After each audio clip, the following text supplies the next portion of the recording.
สวัสดีค่ะทุกคน กว่าเราจะลงคลิปนี้ก็คงเข้าสู่เดือนใหม่แล้ว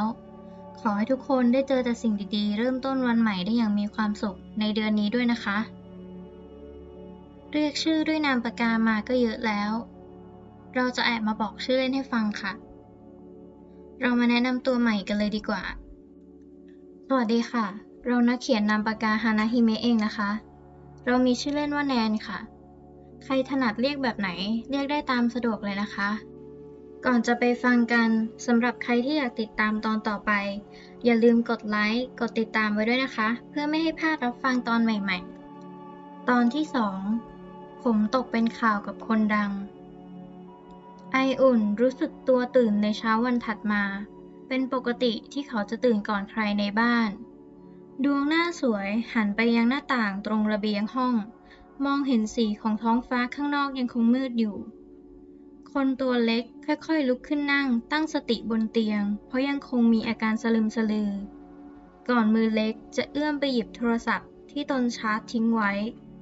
บนหัวเตียงกดเปิดดูข้อความที่เพื่อนส่งมาและอ่านข้อความที่เขายังไม่ได้อ่านตั้งแต่เมื่อคืนแชทกลุ่มสัตว์โลกน่ารักมู่ตื่นกันหรือยังทุกคนรีบมานะวันนี้มีควิซเช้ากรีนที่เพิ่งเห็นแชทได้เข้ามาตอบเฮ้ยมีควิซได้ไงคาบที่แล้วอาจารย์ไม่ได้แจ้งไว้ไม่ใช่เหรอมูก็ตอบกลับว่าเขาเพิ่งแจ้งในแชทกลุ่มไปเมื่อกี้สดๆร้อนๆเลยจ้าตีนชายหนุ่มเพิ่งเงียบขรึมก็ไม่วายมาตอบกรีนเลิกโวยวายแล้วลงมาเร็วๆครับผมรออยู่ไออุ่นที่เห็นเพื่อนตอบกันหมดแล้วจึงตอบกลับบ้างอาจารย์ไม่น่ารักเลยอ่ะไออุ่นไม่ถูกใจสิ่งนี้มู่ ลูกเจี๊ยบโมโหแล้วอุ่นรีบมานะเขาอยากบีบแก้มแกจะแย่ไออุ่นก็ตอบกลับอืมอย่าทำเราเดี๋ยวแบ่งขนมให้กินชิ้นหนึ่งสัญญามูก็มาตอบไม่รับปากแก้มอุ่นเสร็จเราแน่ ผมวางโทรศัพท์ไว้ที่เดิมพร้อมกับลุกเดินไปทำธุระในห้องน้ำให้เรียบร้อยใช้เวลาเพียงไม่นานคนตัวเล็กเดินออกจากห้องน้ำมาด้วยตัวหอมฉุยโดยมีผ้าขนหนูพันไว้ที่อกตามปกติถามว่าทำไมผมถึงไม่พันไว้ที่เอวเหมือนผู้ชายคนอื่นล่ะคำตอบคือผมหนาวยังไงล่ะทั้งที่ในห้องนี้ไม่มีเครื่องปรับอากาศแต่มีอากาศจากข้างนอกที่หนาวตลอดเกือบทั้งปีผมจึงประหยัดไฟไปได้เยอะจากการเปิดหน้าต่างและผมเป็นคนขี้หนาวอีกด้วยอากาศตอนนี้สำหรับคนอื่นคงเย็นสบายกำลังดีแต่สำหรับเขานั้นทำให้เป็นหวัดได้เลยทีเดียวหลังปิดหน้าต่างเสร็จผมเดินมานั่งหน้าโต๊ะเครื่องแป้งเตรียมประทินผิวตัวเองให้ตัวหอมๆเคล็ดลับความหอมของผมคือแป้งเด็กธรรมดานี่แหละคนทั่วไปคงจะใช้โลชั่นหรือน้ำหอมกันเป็นส่วนใหญ่แต่สำหรับไออุ่นแล้วตัวเขานั้นแพ้น้ำหอมถ้าได้กลิ่นในปริมาณที่ไม่มากก็คงไม่เป็นไรแต่ถึงอย่างนั้นเขาก็ไม่มีความคิดที่จะลองใช้มันจึงติดการใช้แป้งเด็กมาตั้งแต่เด็กจนถึงปัจจุบันนี้เสร็จจากปะแป้งทั่วตัวจนพอใจแล้วจึงเดินไปหยิบชุดนักศึกษาที่แขวนไว้มาสวมใส่ผมยืนดูความเรียบร้อยผ่านหน้ากระจกอยู่สักพักพลางยกข้อมือขึ้นมาดูเวลาจากนาฬิกาเรือนสวยเมื่อเห็นว่ายังพอมีเวลาเหลืออยู่จึงคิดจะลงไปทำข้าวกล่องสำหรับมื้อกลางวันมือเรียวสวยคว้ากระเป๋าและไม่ลืมหยิบเสื้อกันหนาวคาร์ดิแกนสีครีมตัวโปรดของเขาไปด้วยลงมาถึงข้างล่างไออุ่นเห็นคุณแม่ยืนจัดจานบนโต๊ะอาหารอยู่จึงค่อยๆย่องเท้าเสียงเบาโผล่เข้ากอดเอวคุณแม่คนสวยจากด้านหลังคุณแม่สะดุ้งตกใจเล็กน้อยก่อนจะตีมือเล็กที่กอดเอวตนเบาๆเป็นเชิงดุขี้แกล้งจริงเราได้นิสัยจากใครมาเนี่ย หึหนูแค่อยากจะอ้อนคนสวยเท่านั้นเอง ไออุ่นตอบเสียงอู้อี้ใบหน้าสวยฝังแนบแก้มนุ่มไปกับหลังของหญิงวัยกลางคนที่ยังคงสวยไม่ส่างตรงหน้า อย่ามัวแต่มาอ้อนแม่จนลืมทานข้าวนะลูก แม่รีบไปก่อนต้องไปจัดการธุระให้พ่อเราอีก ผมหยุดนิ่งคิดไปสักครู่หนึ่ง หลายปีมานี้มีน้อยครั้งมากที่พวกเรา3 คนพ่อแม่ลูกจะได้ทานข้าวพร้อมหน้ากัน คุณพ่อของผมค่อนข้างงานยุ่งมาก ท่านเป็นประธานบริษัทส่งออกอะไหล่รถยนต์อยู่ที่ต่างประเทศ จริงๆแล้วท่านเป็นคนต่างชาติที่บังเอิญได้บินมาคุยงานอยู่ที่ประเทศนี้ และพบรักเข้ากับคุณแม่ที่เป็นนักธุรกิจไฟแรงในตอนนั้น ด้วยความสามารถทางธุรกิจที่คล้ายๆกัน จึงทำให้คนทั้งคู่พบปะกันหลายต่อหลายครั้ง จนก่อเกิดเป็นความรักและมีไออุ่นตัวน้อยๆเป็นพยานรักของพวกท่านทั้งสองยังไงล่ะ แม้ตอนนี้คุณพ่อคิดจะวางมือและกลับมาอยู่บ้านอย่างถาวรแล้ว ติดเพียงแต่ต้องสะสางงานพร้อมรอมอบตำแหน่งให้ประธานคนใหม่เสียก่อน จึงจะกลับมาได้ นี่ก็ไม่ได้เจอหน้ากันจะครบ3 เดือนแล้ว ถึงผมจะมีความรู้สึกแอบเหงาไปบ้าง แต่ก็ไม่เคยคิดน้อยใจ เพราะรู้ว่าพวกท่านล้วนทำเพื่ออนาคตของผมทั้งนั้น งั้นคุณแม่รีบไปเถอะครับ อีกสักพักอุ่นก็จะไปมหาลัยแล้วเหมือนกัน จ้ะ ก่อนออกจากบ้านหนูอย่าลืมปิดล็อกบ้านให้เรียบร้อยด้วยนะครับ หลังยืนส่งคุณแม่เรียบร้อยแล้ว คนตัวเล็กจึงเดินมารับประทานอาหารเช้าในส่วนของตัวเอง และตรงไปยังห้องครัวเพื่อทำข้าวกล่องง่ายๆ อย่างข้าวปั้นและไข่ม้วน ใช้เวลาเพียงไม่นานข้าวกล่องอย่างง่ายก็เสร็จสมบูรณ์ ไออุ่นจัดการเก็บอุปกรณ์เข้าที่ล้างภาชนะที่ใช้งานให้สะอาด เก็บใส่เข้าชั้นไว้ดังเดิม เมื่อก้มมองดูนาฬิกาอีกทีจึงเห็นว่า ได้เวลาที่เขาควรจะไปแล้ว ก่อนออกจากบ้านไม่ลืมสวมเสื้อคาร์ดิแกนและปิดล็อกบ้านอย่างดี ผมเดินตรงไปยังป้ายรอรถประจำทางหน้าหมู่บ้าน หลังยืนรอได้ไม่ถึง5 นาที รถก็มาถึง ผมต่อแถวอยู่ข้างหลังสุดปล่อยให้คุณลุงคุณป้าคนอื่นๆได้ขึ้นรถกันไปก่อน เมื่อขึ้นมาบนรถได้แล้วดวงตากลมโตกวาดสายตามองหาที่นั่งรอบบริเวณ มีที่นั่งว่างอยู่2 ที่ทางด้านหลัง เห็นดังนั้นผมจึงเดินเข้าไปนั่งชิดฝั่งหน้าต่างพลางมองบรรยากาศข้างนอกตัวรถด้วยความเพลิดเพลิน กว่าจะถึงมหาวิทยาลัยที่ผมเรียน รถจะจอดป้ายรับผู้โดยสารอยู่ประมาณ 5-6 ป้าย ระหว่างนี้ผมจึงหยิบหนังสือออกมาอ่านทบทวนบทเรียน และหยิบโทรศัพท์ขึ้นมาเสียบหูฟังเปิดเพลงคลอตามไปด้วย เพราะไออุ่นกำลังมีสมาธิกับการอ่านหนังสือ จึงไม่ทันสังเกตเห็นคนตัวสูงในตาคมกริบในเครื่องแบบนักศึกษาที่กำลังก้าวขึ้นมาบนรถคันเดียวกันกับตน เมื่อคนตัวเล็กอ่านสรุปจบแล้วจึงหยุดพักสายตาพลางสอดสายตามองข้างทาง เห็นว่าเหลืออีกประมาณ3 ป้ายก็จะถึงจุดหมาย ขณะผมเก็บของเตรียมตัวลงในอีก3 ป้ายถัดไป จู่ๆผมก็มีความรู้สึกหนักอึ้งมาจากทางลาดไหลทางขวา จึงคิดหันไปมอง เห็นเป็นผู้ชายคนหนึ่งนั่งกอดอกนอนหลับพร้อมเอาหน้าซุกไหล่ของผมอยู่ เขามีรูปร่างสูงใหญ่เทียบจากขนาดไหล่ที่ต่างกันแล้ว เขาคงสูงกว่าผมอยู่มากเลยทีเดียว ผมทรงทูบล็อกสีเทายิ่งก้มลงไปมองยิ่งทำให้เห็นว่าเขายังเจาะหูอีกด้วย มีต่างหูสีเงิน3 ห่วงลวดลายสวยงามไม่ซ้ำกันอยู่ที่หูข้างขวาของเขา พร้อมด้วยรอยสักที่โผล่พ้นขอบเสื้อมาจากหลังคอของอีกคน เลื่อนสายตามองลงไปอีกนิดจนเห็นชุดที่เขาสวมใส่ ผมจึงรู้ว่าเราเรียนมหาวิทยาลัยเดียวกัน นี่เหลืออีกเพียงแค่ไม่กี่ป้ายก็จะถึงแล้วนะ เอาไงดีจะปลุกเลยดีไหม ผมได้แต่นั่งเกรงตัวด้วยความเมื่อยขบเพราะคนข้างๆเขาดูจะนอนสบายมากเลยล่ะ เล่นนอนเอนตัวทิ้งน้ำหนักมาทางเขาเต็มที่ซะขนาดนี้ เอาเถอะเหลืออีกแค่ป้ายหน้าก็จะลงแล้วงั้นเราปลุกเขาเลยละกัน ไออุ่นส่งมือเรียวสวยไปสะกิดไหล่คนขี้เซาด้านข้างเบาๆเป็นเชิงปลุกพร้อมเอ่ยเรียกเสียงอ่อน คุณตื่นเถอะป้ายหน้าผมต้องลงแล้วนะ ผมเรียกอยู่อีกประมาณ 2-3 ครั้งคนตรงหน้าจึงเริ่มรู้สึกตัวขึ้นมาบ้าง คนตัวสูงเงยหน้าพลางมองมาทางผมด้วยหางตา สายตาคมกริบมีอารมณ์ง่วงงุนปนหงุดหงิดอยู่ในนั้น ผิดกับผมที่ทำท่าทางตกใจ ดวงตากลมโตเบิกกว้างด้วยความตกตะลึงเพราะไม่คิดว่าจะได้เจอกับคนตรงหน้าอีกครั้ง แล้วนี่ทำไมทำหน้าหงุดหงิดอะไรใส่เราอีกเนี่ย คงไม่ใช่เพราะเรื่องตอนนั้นที่เราหัวเหม็นหรอกใช่ไหม โชคดีที่วันนี้ผมสระผมมาหอมๆ รับรองเลยว่าคนตรงหน้าไม่มีทางทำให้ไออุ่นคนนี้ได้อับอายซ้ำสองแน่ ดวงตาคมยังคงมองตอบด้วยสายตาทิ่มแทง จนตัวผมแทบพรุนไปทั้งตัว คนอะไรตาดุชะมัด แต่ไออุ่นก็ยังคงเป็นไออุ่นผู้ไม่รู้ร้อนรู้หนาว ผมเอียงคอมองตอบคนหน้าดุ ยิ้มสดใสไร้เดียงสาให้พร้อมส่งสายตาแสดงความเป็นมิตรกลับไปทำหน้าตาน่ารักขนาดนี้แล้ว ดูซิจะกล้าดุเขาอีกไหม สถานีต่อไป มหาวิทยาลัยบีทีผู้โดยสารที่ต้องการลงกรุณาเตรียมตัวด้วยค่ะ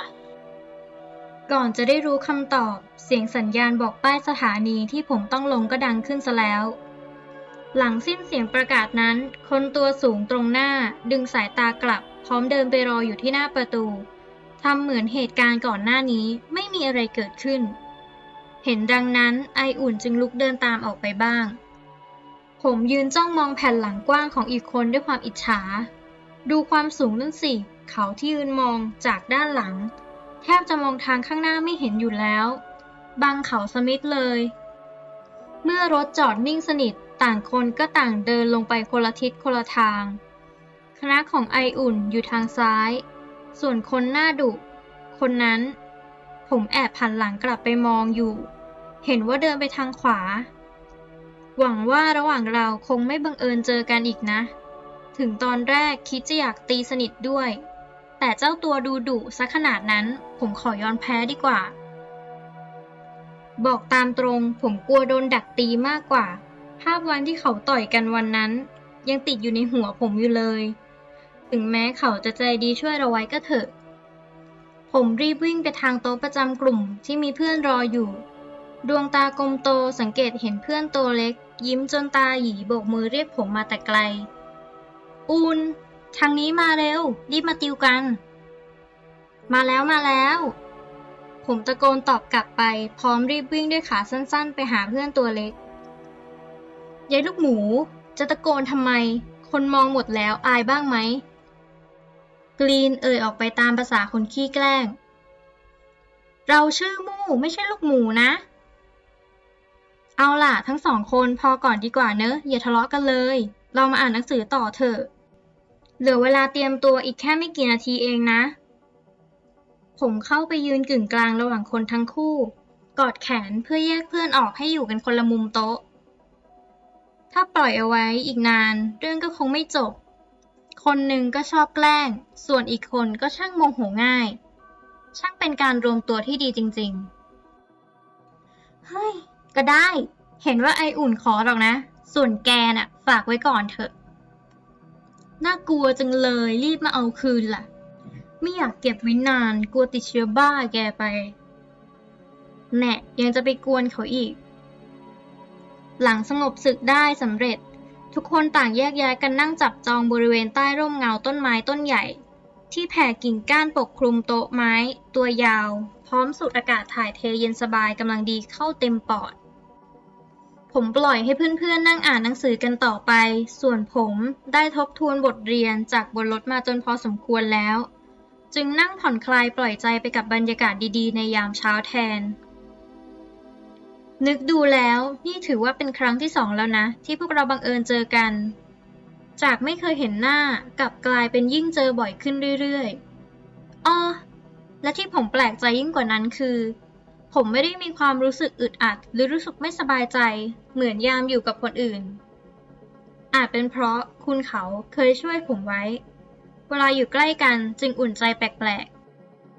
ๆเวลาผ่านไปครบ10 นาที ไออุ่นนั่งประจำที่ด้วยความผ่อนคลาย เขายื่นมือรับกระดาษจากอาจารย์ประจำวิชาที่ขณะนี้กำลังเดินแจกให้นักศึกษาทั้งห้องอยู่เพียงคนเดียว อาจารย์เหนื่อยไหมครับ เดี๋ยวผมช่วยแจกได้นะ กรีนบอกออกไปด้วยท่าทางขี้เล่นอันเป็นเอกลักษณ์ประจำตัว เจ้านี่คงหวังจะแอบดูข้อสอบก่อนใครเพื่อนละสิ ไม่ต้องมาหัวหมอกับฉันคุณวัศกร คิดว่าฉันไม่รู้ทันเด็กแสบอย่างเธอเหรอ นั่งเงียบๆไป หลังสิ้นคำกรีนได้แต่อึกอักนั่งทำหน้าสิ้นหวังให้กับคะแนนในครั้งนี้ผมกับมู่เราหันมาสบตากันโดยไม่ได้นัดหมาย และอุดปากกลุ้มหัวเราะกันอย่างพร้อมเพรียง ดูสินั่งทำหน้าบูดอยู่คนเดียว เวลาพวกผมบอกให้อ่านหนังสือก็มัวแต่เล่น ต้องโดนซะบ้างจะได้เข็ด แต่ว่านะ ผมคงจะมั่นหน้า มั่นใจในตนเองเกินไปหน่อย หลังใช้เวลาทำไปสักพัก ไม่นะ นี่มันไม่เหมือนกับที่ผมคิดไว้เลย ช่วงแรกๆก็พอทำได้อยู่หรอก แต่ข้อหลังนี่สิ อาจารย์ยังไม่เคยสอนเลยไม่ใช่หรอ ทำไมทำอย่างนี้อ่ะ ไม่นะคะแนนของไออุ่น พอค่ะ หมดเวลาได้ แค่ไหนแค่นั้น วางกระดาษไว้แล้วเชิญออกไปได้เลยค่ะ จบคำประกาศสิทธิ์พวกเราทั้ง3 คนต่างเดินออกมาจากห้องด้วยท่าทางเหม่อลอย ยกเว้นอยู่คนหนึ่งที่ไม่ได้มีท่าทีทุกข์ร้อนอะไรเลย ก็คือเพื่อนตัวสูงผู้สุภาพเรียบร้อยตลอดเวลา แน่สิ จีนน่ะไม่ใช่คนธรรมดา แต่เป็นอัจฉริยะยังไงล่ะ ต่อให้อาจารย์จะออกข้อสอบยากกว่านี้อีกสักกี่เท่า ผมเชื่อเลยว่าเพื่อนคนนี้จะต้องได้ท็อปอย่างแน่นอน ผมไม่ได้อิจฉาเลยนะจริงๆ แค่พูดได้ฟังเฉยๆหรอก เสียพลังงานไปกับควิซไปตั้งเยอะเลยอะนั่นสิ ตอนนี้เราเริ่มหิวแล้วด้วย ไปหาอะไรกินก่อนกลับกันดีไหม โอเช ไออุ่นเห็นด้วย แหม พอคุยเรื่องกินนี่เข้าขากันดีซะเหลือเกินนะยายลูกหมูกับยายลูกเจี๊ยบ กรีนพูดจาไม่น่ารักเลย เรากับมู่ไม่ใช่ลูกสัตว์นะ เราจะฟ้องจีน แกโดนตีแน่ แบล่มู่พูดเสริมเป็นลูกคู่ขึ้นมาว่า ใช่ไอ้คนที่ใส่เสียที่ฟ้องกันจริงๆเลยยายพวกนี้ ผมก็เอื้อมเขาแล้วเหมือนกันครับ จีนกล่าว ว้าย แม้กระทั่งจีนยังไม่เข้าข้างแก หัวเน่าแล้วแหละ หัวเน่าเหรอ ได้ งั้นแกลองดมดูสิว่าฉันหัวเน่าจริงไหม ว่าเสร็จก็คว้าคอเพื่อนตัวเล็กมากอดไว้แนบอกและก้มหัวไปใกล้หน้าอีกคนเรื่อยๆปล่อยเขานะยายมู่ทำได้แค่ดิ้นดุกดิกตัวไปมาอยู่ภายในอ้อมแขนของเพื่อนตัวสูงเราขอโทษนะมู่ แกคือผู้เสียสละ เราจะจดจำการเสียสละของแกตลอดไป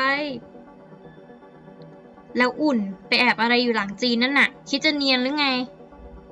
เราเปล่าๆนะวิตายโดนจับได้แล้ว ระหว่างที่กลุ่มพวกเรากำลังเล่นกันอยู่ กลับมีนักศึกษาหญิงเดินไปผ่านมาพูดถึงประเด็นบางอย่างที่ผมได้ยินไม่ค่อยชัดสักเท่าไหร่ ตัดไปที่ฝั่งเมาส์มอย แกเห็นข่าวนี้ยังอะข่าวอะไรแก เอ้า นี่แกตกข่าวได้ไง รีบเปิดดูโพสต์ในเพจมอเลยนะ เฮ้ย ผู้ชายคนนี้มันเป็นใคร มายืนกอดกับพี่ตินของฉันอย่างนี้ได้ยังไง นั่นสิ ฉันก็อยากรู้เหมือนกัน แต่เสียดายรูปที่ถ่ายมาเห็นแค่ด้านหลัง เรื่องนี้เอาไว้ก่อนเถอะ เรารีบไปกันดีกว่า เมื่อคุยกันเสร็จ ผู้หญิง2 คนได้เดินผ่านผมไปในขณะที่หน้ายังคงก้มมองโทรศัพท์อยู่ ผ่าน2 คนนี้ไปก็มีคนเดินผ่านมาใหม่ ซึ่งแน่นอนว่าเวลานี้เป็นช่วงเวลาใกล้เที่ยง ย่อมต้องมีคนเดินผ่านมาทางนี้เพื่อเดินไปยังโรงอาหารที่อยู่อีกฝั่งหนึ่ง แต่จุดที่แปลกคือไม่ว่าจะกี่คนต่อกี่คนเดินผ่านไปสวนมา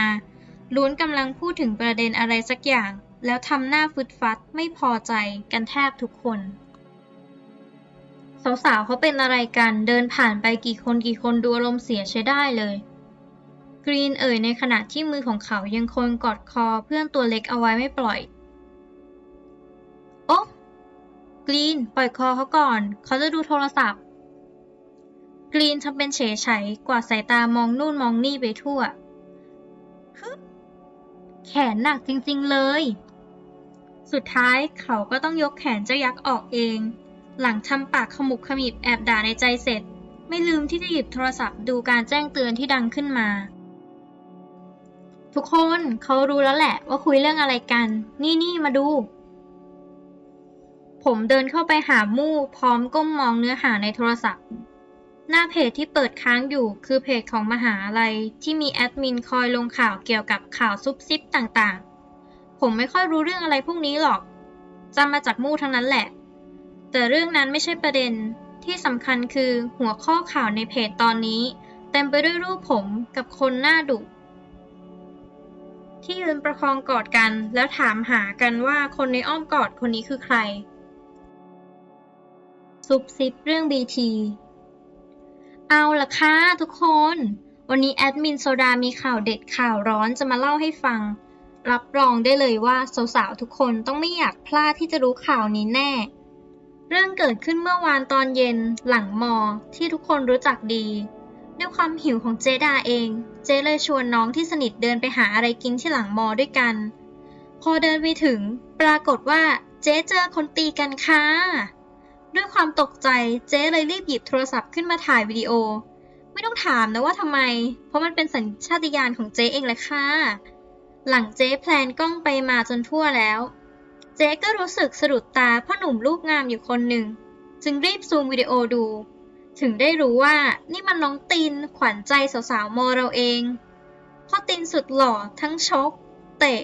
ต่อยไม่ยั้งเล่นเอาฝั่งตรงข้ามน่วมไปเลยค่ะ ขณะที่เจ๊วางใจเพราะเก่ง หนุ่มๆแต่ละคนก็เก่งกันขนาดนี้ แต่จู่ๆน้องตินก็หันหลังวิ่งเข้าไปรับไม้แทนเด็กผู้ชายคนหนึ่งที่ยืนท่ามกลางวงล้อมของชายชาตรี เจ๊ได้แต่กรีดร้องด้วยความตกใจ ไม่นะ สุดหล่อของเจ๊แต่ยังไม่จบเพียงแค่นั้น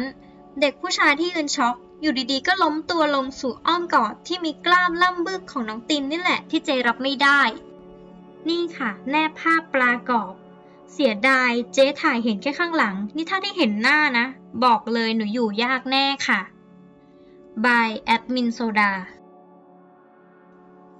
อ๋อ ก็แค่เรื่องผู้ชายนี่เอง คนในกลุ่มนี้มีใครมีสาระบ้างเนี่ยเชอะเรื่องแบบนี้แกไม่เข้าใจหรอก เออ มู่ตินเขาเป็นใครเหรอ หลังยืนนิ่งเงียบอยู่นานในที่สุดผมก็ถามออกไป พี่ตินน่ะเหรอ พี่เขาเรียนวิศวะที่มหาวิทยาลัยนี้ อยู่ปี 3 หนุ่มหล่อสุดฮอตที่พูดแล้วไม่ค่อยสนใจใคร ตอนเป็นเพิ่งเข้ามาใหม่ๆ เกือบได้เป็นเดือนคณะแล้วนะ แต่ก็เป็นที่รู้ๆกันอยู่ในหมู่สาวๆ ว่าพี่เขาไม่สนใจ เรียกว่าเมินเลยก็ได้ เพราะความเงียบและความดูเย่อหยิ่งของพี่เขานี่แหละ ที่ทำให้เจ้าตัวดังขนาดนี้อ้อ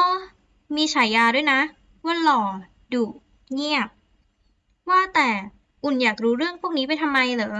หรือสนใจจะเข้ากลุ่มบีบผู้ชายกับเขาแล้วใช่ไหม คนตัวเล็กกระโดดไปมาด้วยท่าทางดีอกดีใจ ไม่ใช่หรอก คือทุกคนจำได้ไหมว่าเมื่อวานเราเกิดอุบัติเหตุมา จำได้สิ อุ่นยังไม่ได้เล่าเหตุการณ์ให้พวกเราฟังเลยนะ พร้อมเล่าแล้วหรือครับ ไออุ่น จีนหันมาถามด้วยความเป็นห่วง คือจริงๆแล้วคนในข่าวที่บอกว่าคนนั้นน่ะ คือเราเอง อ๋อ ฮะ จบไปแล้วกับตอนที่ 2 ค่ะ ช่วงนี้เรามีปั่นนิยายเรื่องใหม่กับเคลียร์อีบุ๊กและติดทำงานประจำ จึงทำให้ไม่สามารถลงบ่อยๆได้ แต่เราจะพยายามอัปตอนใหม่ให้ได้ฟังในทุกๆอาทิตย์นะคะ สำหรับวันนี้ต้องขอตัวลาไปก่อน พบกันใหม่ตอนหน้าค่ะ บ๊ายบาย